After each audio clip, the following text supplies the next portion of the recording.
Good morning.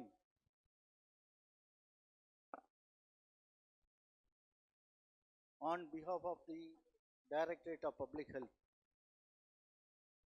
and on behalf of Organizing Committee of DPHICON 2025, I warmly welcome all the distinguished delegates,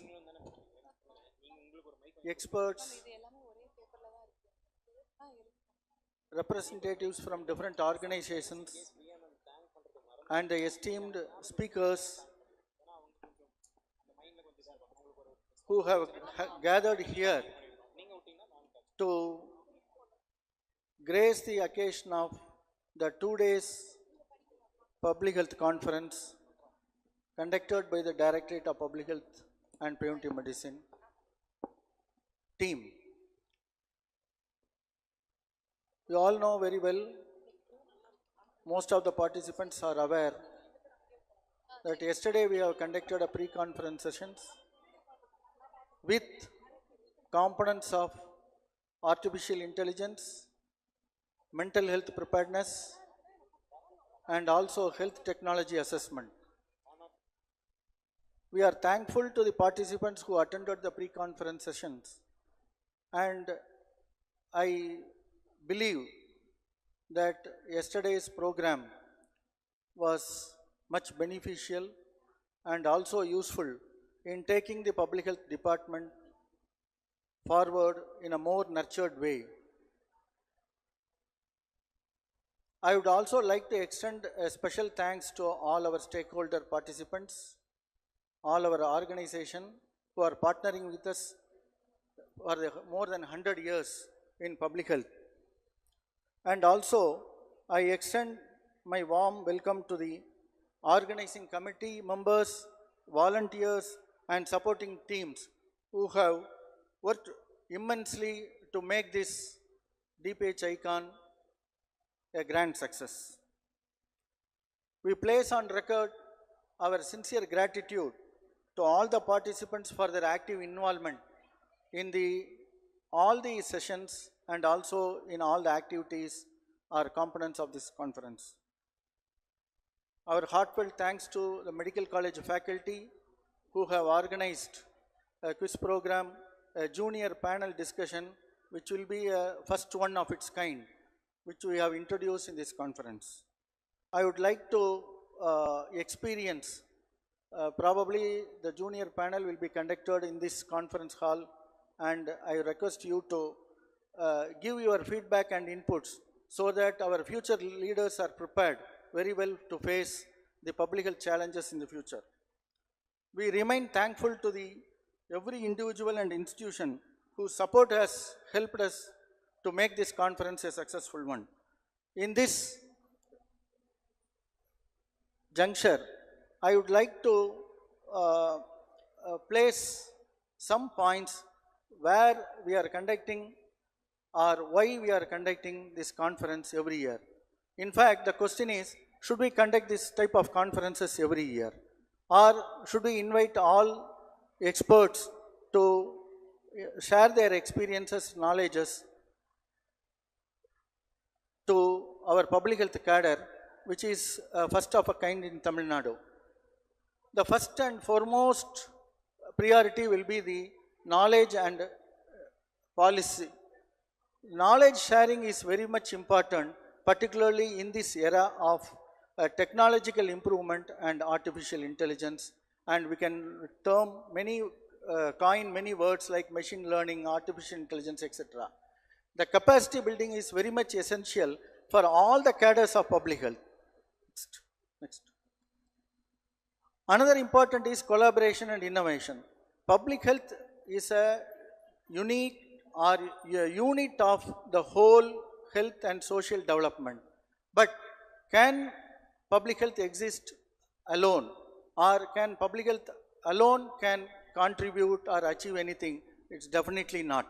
Public health in other countries mean, other states and other countries mean it is a public institution or the provision of healthcare services to the public is vested with the country.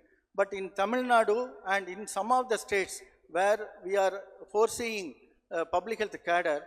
The public health means many think that it is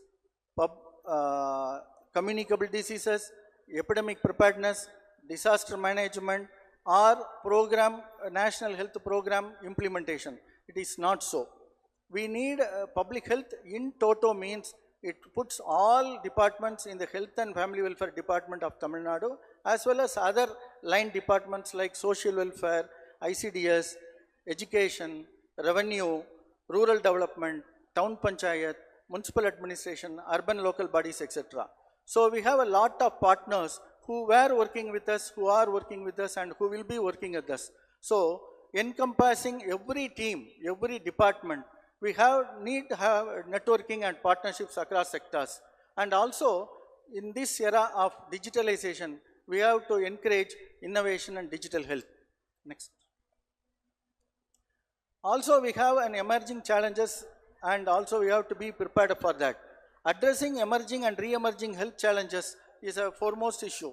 Many of the new doctors, many of the new nurses, because public health in Tamil Nadu is every year facing a dynamism of new doctors. Probably thousands of doctors are coming into the system while those thousands of doctors are going out of the system for want of their career progression or by means of retirement or voluntary resignation. But the input is equally good and the training and the capacity building is needed which is very much essential for emergency preparedness as well as re-emerging and emerging disease. See, every time there is a threat or a public health threat in Kerala or the bordering states, the first question in Tamil Nadu, the media or the government or the politically committed persons, first they ask what is the border preparedness in Tamil Nadu. This is a very, very, very essential and simple question. But the new doctors, new nurses or the new health workforce, field or institutional workforce, they have to be prepared for facing these challenges and also be prepared for managing or tackling these issues. So there is the theme of this conference is resilience. The resilience means you have to face everything, you have to withstand everything, and you have to come back after each and every disaster. Next.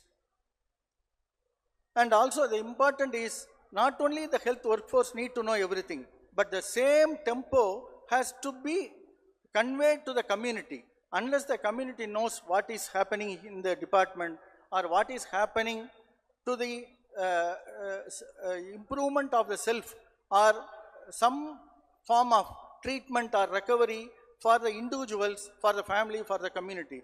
So our main part is IEC, awareness making, behavioral change communication, etc., etc. There are many jargons which we can go on talking about this awareness terms. Human resource development is a challenging one in the current situation of financial, crunch in every country, and also the assumption of any time disaster in the financial system or the financial management system of the whole country. Everybody is talking about other countries, but now we are downsizing human resources in both private as well as government institutions.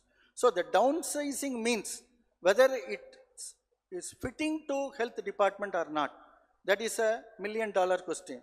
So suppose if we have a doctor in a PHC, single doctor PHC, if you downsize one doctor, what will happen? Suppose if you downsize a doctor, number of doctors in a unit of a medicine department or a cardiology department in a bigger hospital or a bigger medical colleges, it will not have immediate implication. Probably it has implications and challenges, but having 2 doctors minimum in a PHC cannot be downsized. Similarly, 4 nurses in a primary health center cannot be downsized. So human resources development, motivation, and also the demand for human workforce should be brought from us, and also it should be conveyed to the policy makers. So that has to be discussed here. We have a HRH policy evolving in the Department of Health.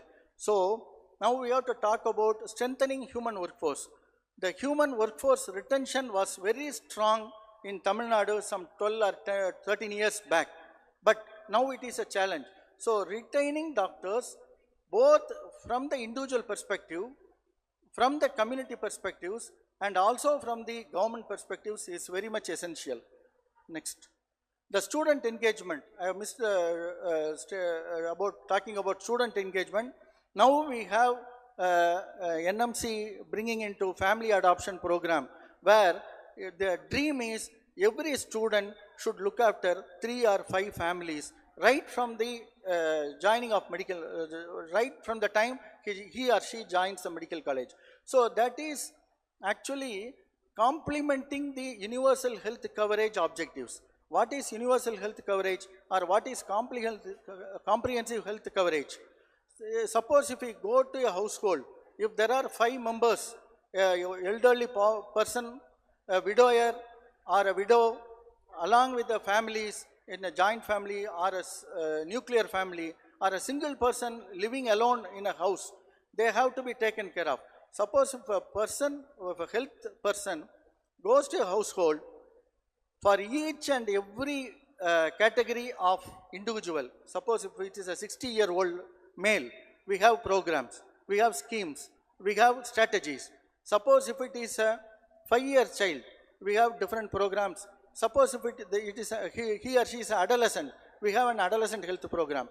Suppose if it is a child less than 1 year, we have a immunization program, nutrition development, exclusive breastfeeding, supplementary feeding, etc., etc. So a lot of programs focusing on individual families, in fact individual persons. So the universal health coverage is complemented by the engagement of not only existing health force, existing health persons in the public health, but also from different quarters of the health department. For example, I was talking about a family adoption program. Similarly, NMC has introduced a district residency program. So all focus is taking health to the community. It is not the community coming to the institution and getting health services. It is taking health to the individuals. So the typical example is, now we have the NCD program, it's termed as Makkalai Thedi Marthum in Tamil Nadu, which is taking every medicine, every tablet to a household, wherever it is needed. And the next one is equity and accountability. Again, the universal health coverage, it overshadows all the concepts of equity and accountability if it is ideally implemented.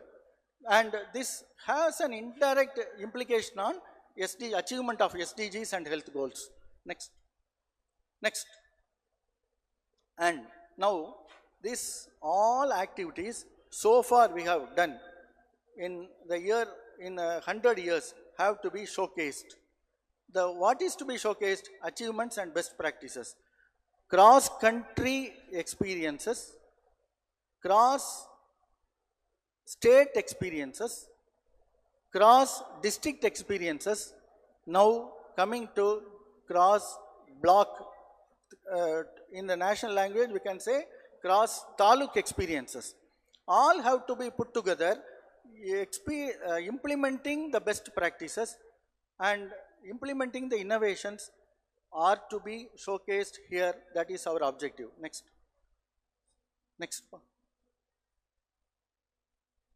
And you know very well that all policy dialogues, in fact, earlier we have a saying that major decisions are made over a cup of tea. Major decisions are made over a cup of tea. 2 persons talk in a table, in a hotel, they decide and it becomes a major decision. But nowadays it is not so. Every decision, every policy framework, dialogues have to be based on evidence-based, be it a clinical decision or be it a public health decision, or it is a sociological or socio-public decisions. It needs evidences. Now, particularly in the era of social media, digital platforms and artificial intelligence, definitely everybody will look for evidences. You see, a normal person, a lay person goes to a doctor and asks for some treatment, and he refers to the Google and artificial intelligence messages and countering the doctor's advices, and he is asking for plan A, plan B, plan C for the different treatments. So now we are at a very embarrassing positions that we have to be prepared with plan A, plan B, plan C. So for multiple plans, we need to have evidences that can be discussed here. Next. So summarizing this, the strategic platform for knowledge and collaboration, this conference will be useful, strengthens preparedness and resilience, promotes innovation and digital health. I told you yesterday there was a conference, workshop on artificial intelligence, and many of the public health, the stakeholders, NGO stakeholders are coming with various innovations, particularly with reference to machine learning and artificial intelligence. It is introduced already in the tuberculosis program. We have a portable X-ray, which is taking multiple X-rays, be it a false positive, more of false positive or more of false negative. Forget about that. But we have introduced, we can make more and more improvements in the years to come.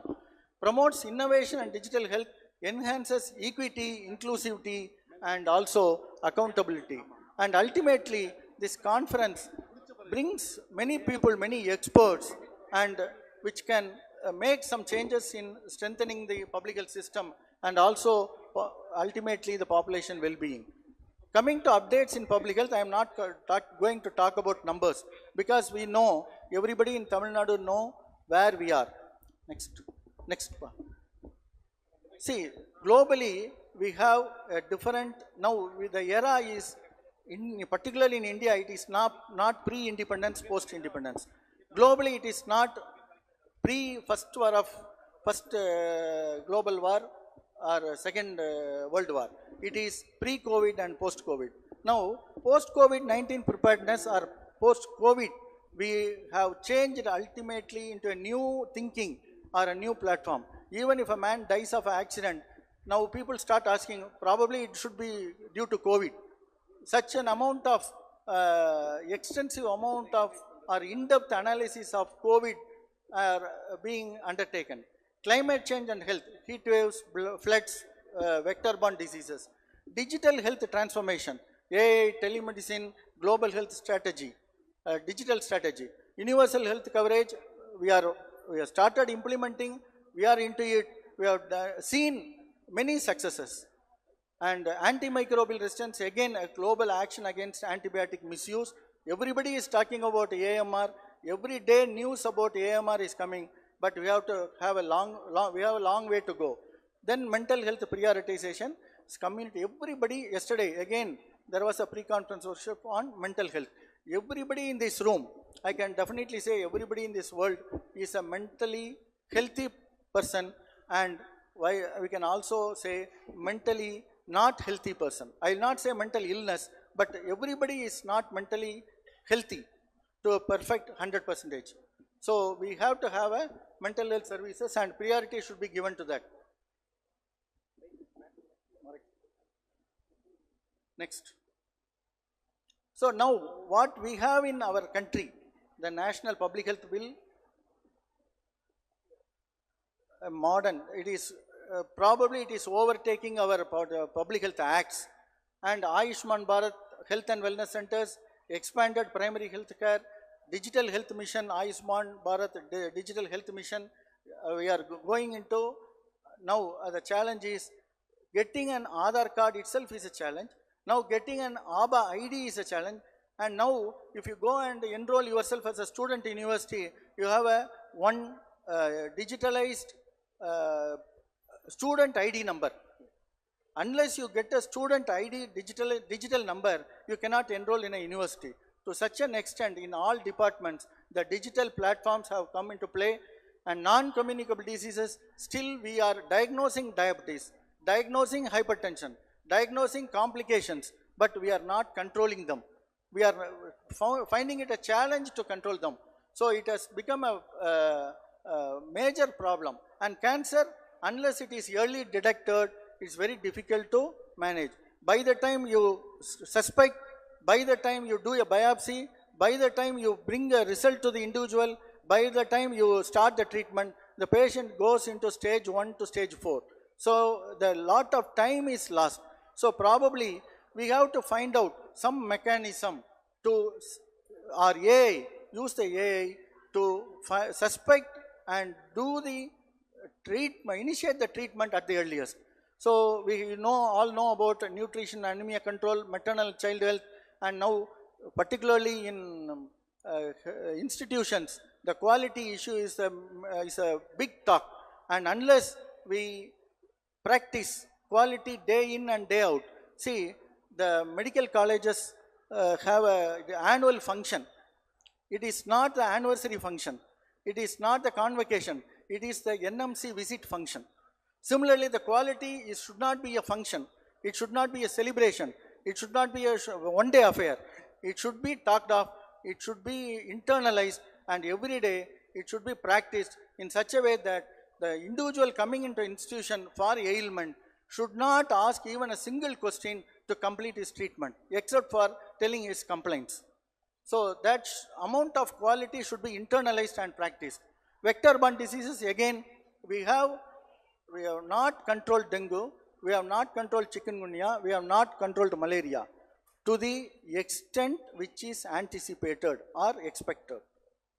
We have controlled to our satisfaction. See, so for example, leprosy, we told that leprosy has come down. But if you go internally into every blocks or every taluks, then we say this block is high risk. We cannot say, we cannot take a norm of, suppose if it is less than 1 per 10,000, leprosy has been eliminated. It cannot be a national goal. It should be a block goal. It should be a taluk goal. Similarly, every time we go into the internal or intricacies of each and every disease control, we find new surprises, and still we have challenges. Next.